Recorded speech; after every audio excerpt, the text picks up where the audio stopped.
Bueno, vamos allá con la tercera parte de esta serie sobre emoción o no emoción, es decir, sobre si trabajar el mundo emocional es realmente imprescindible dentro del modelo del Dr. Sarno.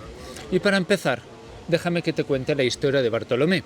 La podrás encontrar en el libro de Steve Ozanich, La gran farsa del dolor, en las páginas 37 y 38. Bueno, la historia de Bartolomé es la historia de un hombre cuyo dolor le protege de un deseo inaceptable: divorciarse. Bartolomé es un padre de familia, casado, con un dolor de espalda continuo que no se va con nada. En la superficie, Bartolomé es un buen tipo. Hace lo que se espera de él. Mantiene su matrimonio, aguantan una relación en la que no se encuentra a gusto, porque proviene de una familia de padres separados y no quiere que sus hijos pasen por el dolor y sufrimiento por el que tuvo que pasar él cuando era niño. Pero por dentro, en su interior, ocurre algo más complejo. Una parte de él quiere salir corriendo de esa relación, separarse, buscar otra vida, otro amor, otra oportunidad de felicidad. Es su parte más instintiva o infantil, lo que Freud llamaba el id, la parte que quiere placer y alivio ya, aquí y ahora. Otra parte, su superego, no se lo permite ni en sueños.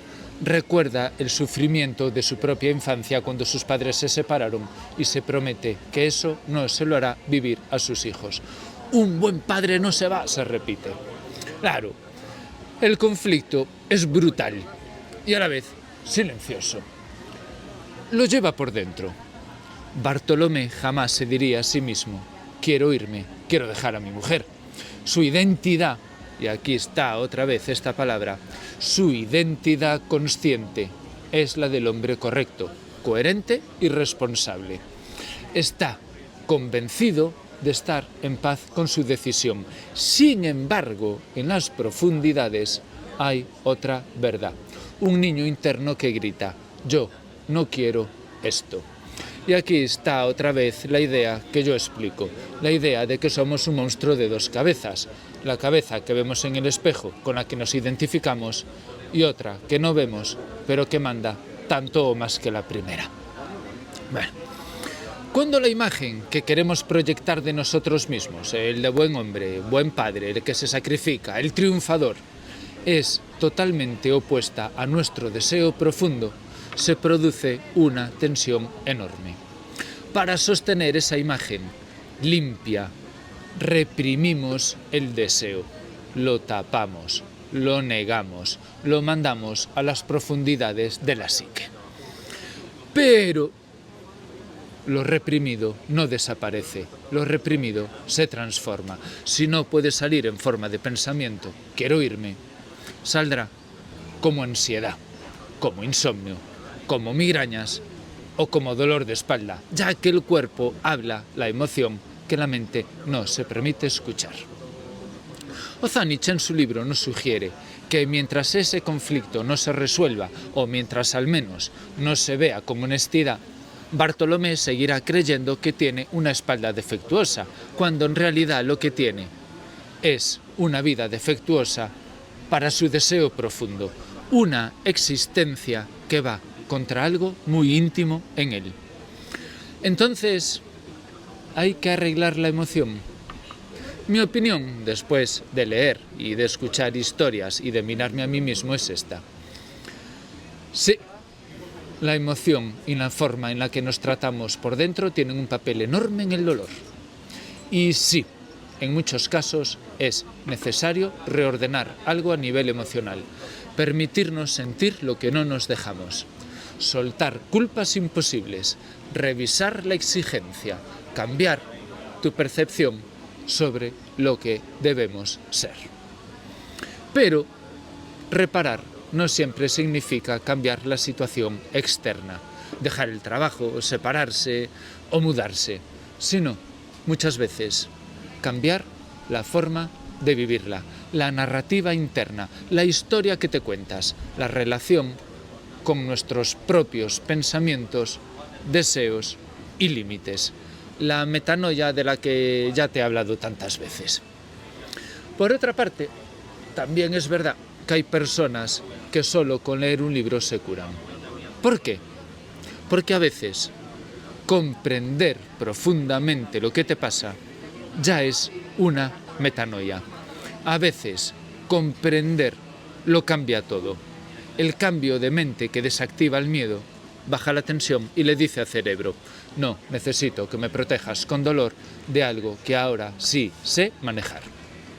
Y para terminar, quiero contarte el caso de alguien que dentro del enfoque Sarno podríamos decir que tuvo la suerte de que le tocase la lotería, ya que hay personas que necesitan meses de trabajo, de comprensión, de exposición, de cambiar poco a poco su manera de relacionarse con el dolor, pero en algunos casos en concreto ocurre algo extraordinario. Leen el libro, comprenden lo que está pasando y el dolor desaparece. Y esto me ocurrió con unos vecinos.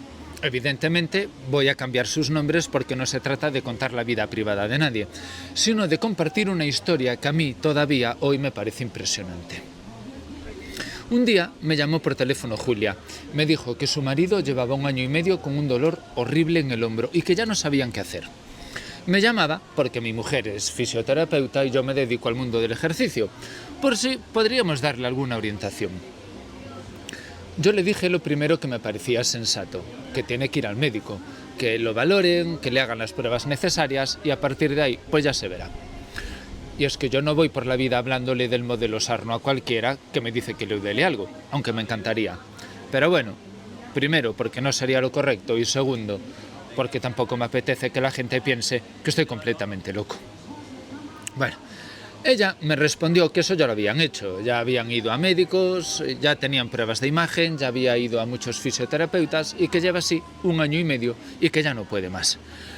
De hecho, me dijo que ese mismo día lo había encontrado a su marido tirado en el suelo de la cocina, llorando totalmente desbordado porque no podía soportar más aquel dolor en el hombro. Ahí sí, ahí pensé que quizá merecía la pena hablarle del Dr. Sarno.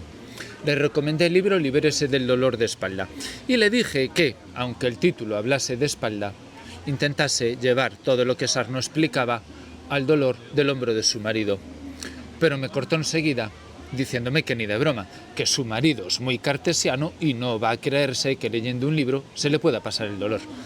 No me extrañó la respuesta, en el fondo es una respuesta muy normal. Pero yo le respondí que le comprase de todas maneras y lo leyese ella, porque quizá encuentre cosas que le recuerden a él, a su forma de ser, a su vida, a cómo lleva las cosas por dentro. Le dije: mira, son 12 euros, Julia, tampoco es una ruina, y con un poco de suerte consigues que él también lo lea. Y ahí quedó la conversación. Sinceramente, pensé que el libro acabaría en una estantería, probablemente sin abrir, como tantas recomendaciones que uno hace con toda la buena intención del mundo. Hasta que 1 mes o mes y medio después, Julia apareció por mi trabajo con 3 botellas de vino. Yo la miré y le pregunté: ¿y esto? Y ella, sonriendo, me dijo: mi marido se ha curado completamente del hombro leyendo el libro que nos recomendaste. Claro, mi reacción fue de incredulidad, ¿no? Y le dije: oye, mira, Julia, no te creo. Claro, hizo que mi respuesta la dejase descolocada, ¿no? Pero vamos a ver, si el libro me lo recomendaste tú, ¿cómo es que ahora no me crees?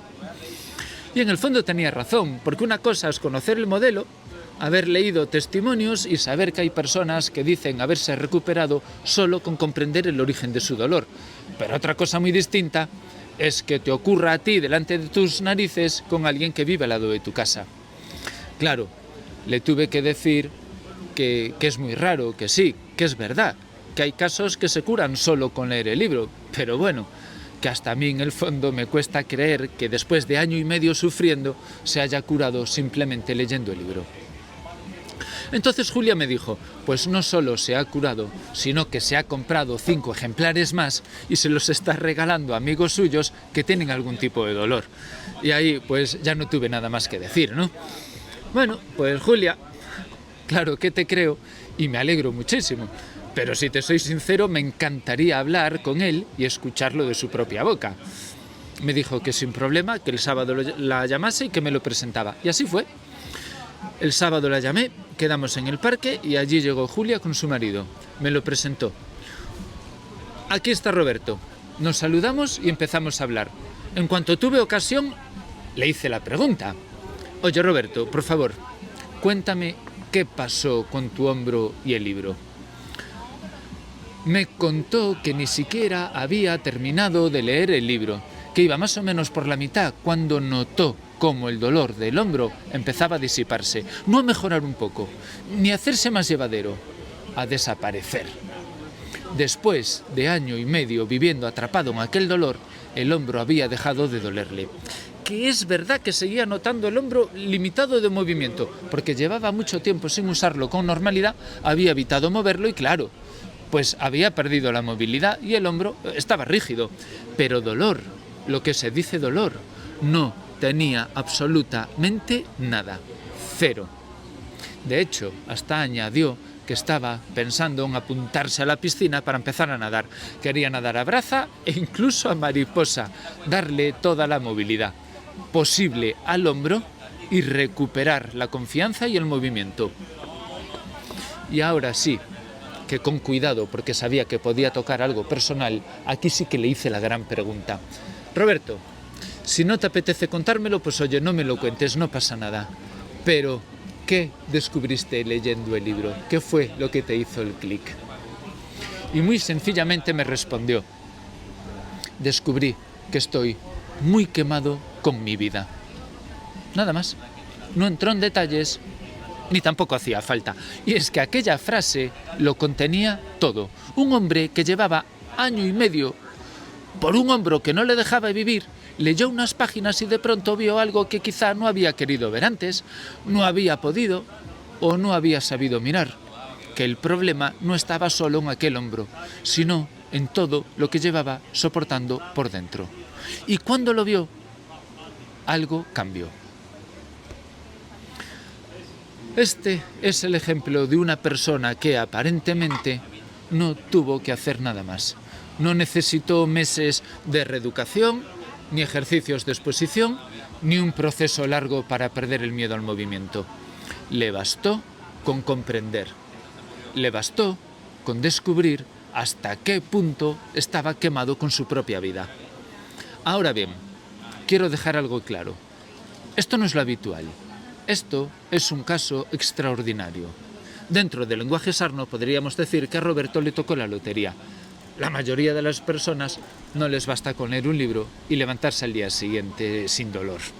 Pero en ocasiones ocurre, y en el caso de Roberto ocurrió. Hay una abeja por ahí tocando las narices, ¿no? Pues si ves que se nos acerca, ayúdanos, ¿vale? Bueno, pues este caso de Roberto, te juro por mi propia vida que es así. Espero que lo hayas disfrutado.